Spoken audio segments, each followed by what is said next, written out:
Hola chicos, ¿qué tal? Muy buenas tardes. Aquí saludándoles de nuevo. Vamos a comenzar. Voy a estar al pendiente de la pantalla de que no se me corte la llamada, sino para hacerlo en varias partes el video, ¿va? Entonces, vamos a continuar, ¿de acuerdo? Aquí tenemos las vías de administración para nutrición enteral, ¿de acuerdo? Entonces, pues vamos a darle, ¿de acuerdo? Es sencillo este punto. Básicamente es identificar por qué parte vamos a alimentar al paciente o por qué parte vamos a colocarle una sonda, ¿de acuerdo?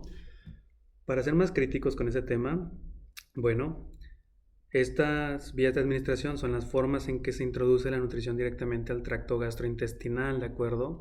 Ya sea por vía nasal o por vía oral. Cualquiera de esos dos accesos nos va a servir. Y tenemos la tercera opción, que es la quirúrgica, que es por medio de una ostomía en el área abdominal, ¿de acuerdo? Entonces, ¿cuándo se aplica esto? Cuando la vía oral pues no es viable o suficiente. ¿Qué quiere decir esto? Que el paciente no me pueda comer, no me pueda deglutir o no pueda, ahora que sí, pasar los alimentos. Ya sea por alguna lesión, algún traumatismo, alguna herida, alguna parálisis incluso, o algún daño oral como una quemadura, ¿de acuerdo?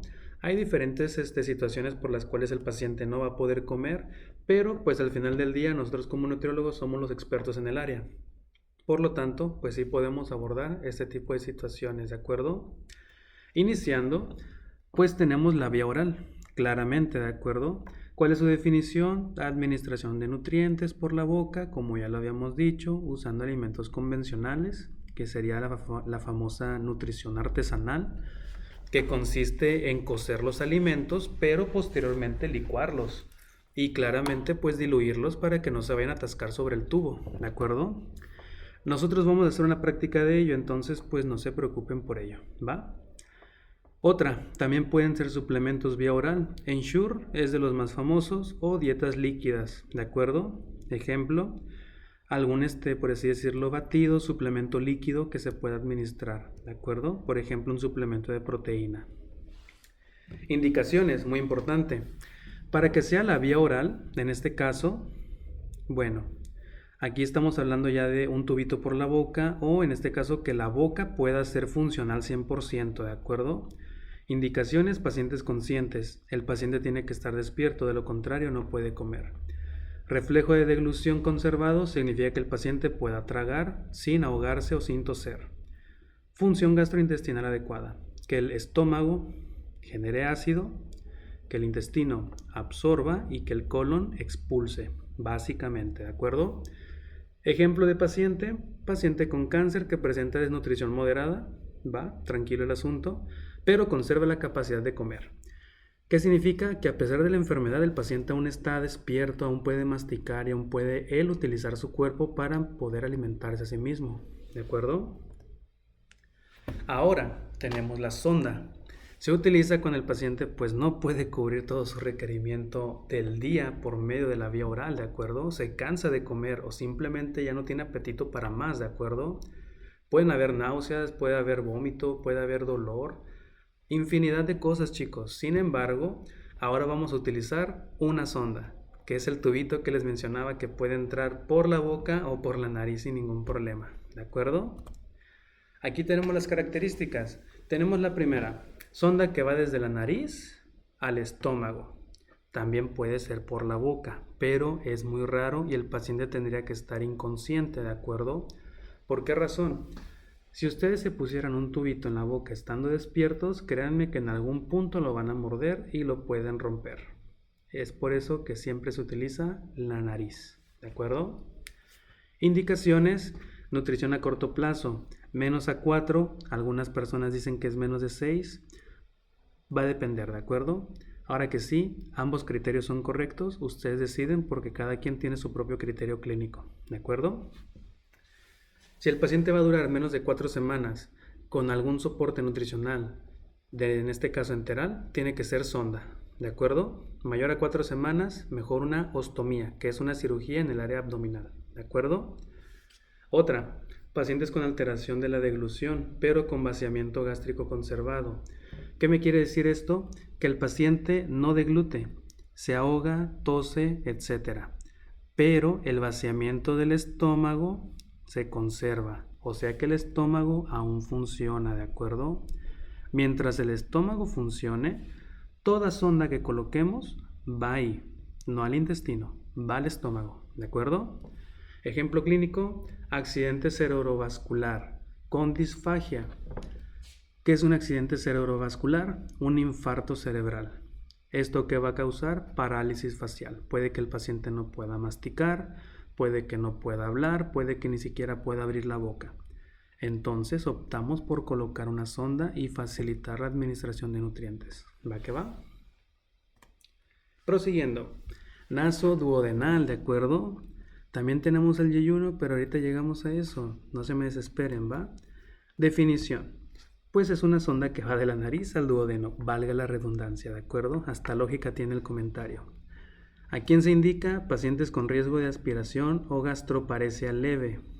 ¿Qué son estas dos condiciones? No se preocupen. Riesgo de aspiración es el riesgo que tiene un paciente de que el contenido del estómago se regrese hacia los pulmones e inicia a toser o se inicia a ahogar, ¿de acuerdo?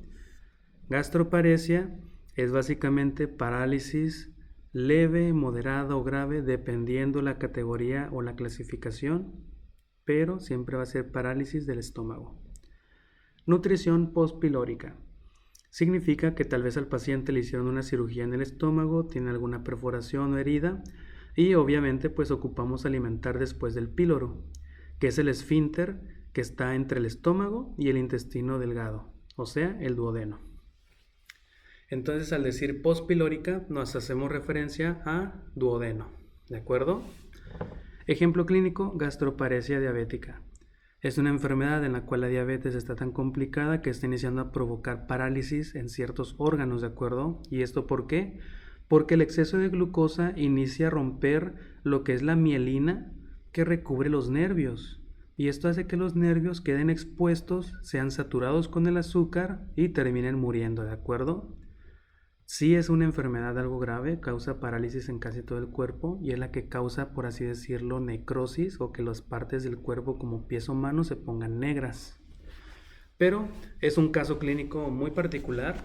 Pocos casos me ha tocado ver, pero se presentan en muchos pacientes diabéticos descontrolados, ¿va?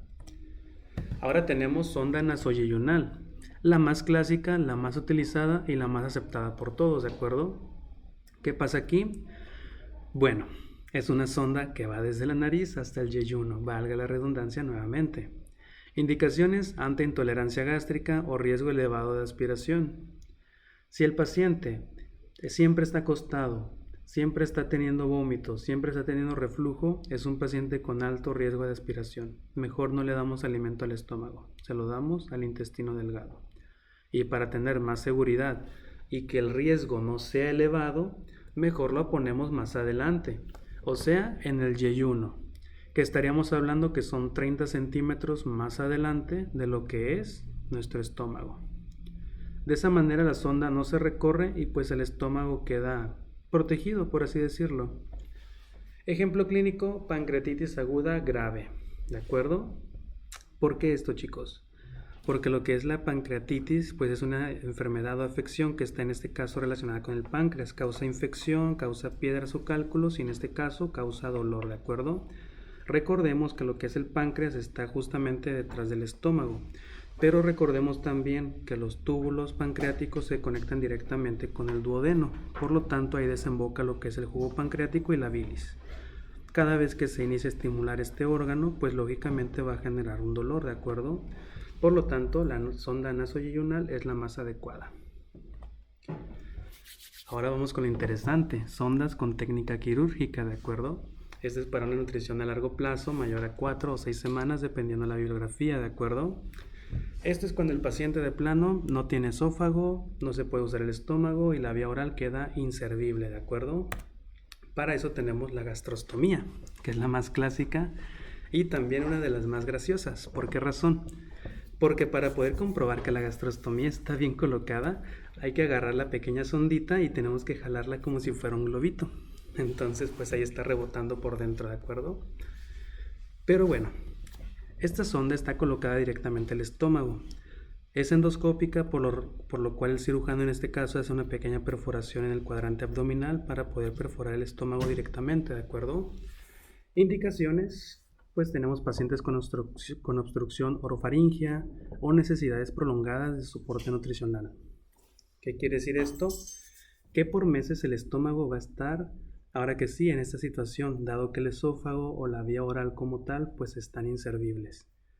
Ejemplo clínico, cáncer de cabeza y cuello con estenosis esofágica.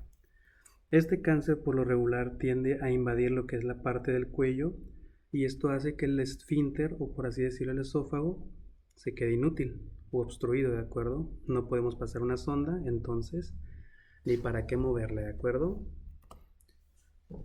Ahora tenemos la duodenostomía, que también casi no se usa aquí en México, preferimos la yeyonostomía, pero, me equivoqué. Ahora que sí, ambas hay que conocerlas, ¿de acuerdo? ¿Qué tal si el paciente, pues al final del día, nada más tiene el yeyuno? Pues mejor se lo ponemos ahí, ¿no? ¿Ok? Duodenostomía. Esta sonda quirúrgica, al igual que con la del estómago, pues va colocada directamente en la primera porción del intestino delgado, ¿de acuerdo? Indicaciones, casos en los que se requiere evitar el estómago. Por ejemplo, gastrectomía. Ejemplo de esto, cirugía de bypass gástrico. Quitamos lo que es el estómago, nos quedamos con el puro intestino. Entonces, imagínense un paciente bariátrico que tiene ya esta complicación. Bueno, pues mejor le hacemos este tipo de duodenostomía antes de poner una sonda por complicaciones. Ejemplos clínicos, posoperatorio de resección gástrica con anastomosis duodenal. Quiere decir esto que al paciente le hicieron una resección del estómago, se lo quitaron, ¿de acuerdo? Puede haber cáncer, puede haber un balazo, apuñalamiento, úlceras, H. pylori, etc., ¿de acuerdo? Anastomosis quiere decir que el duodeno quedó conectado ya con el esófago. Entonces ya no hay un órgano que pueda ejercer la digestión química. Por lo tanto, pues ahora toca suplementación clínica especializada, ¿de acuerdo? Y yeyonostomía, básicamente lo mismo, pero en dado caso de que el duodeno no pueda ser usado, ya sea por un daño que el mismo estómago le provocó, cáncer, úlceras, digamos acidificación, perforación, etc. Bueno, pues el yeyuno nos queda todavía. Recordemos que son 1.5 metros en promedio lo que mide esta sección, ¿de acuerdo? Y que la mayoría de los micronutrientes y macronutrientes se absorben en esta parte. ¿Ok? Va que va. En la siguiente clase vamos a ver lo que son las indicaciones generales, ¿de acuerdo? Esto para que puedan ustedes analizar las patologías y vamos a hablar sobre casos clínicos al respecto, ¿va? Entonces, pues nos vemos la siguiente clase, chicos. Hasta luego.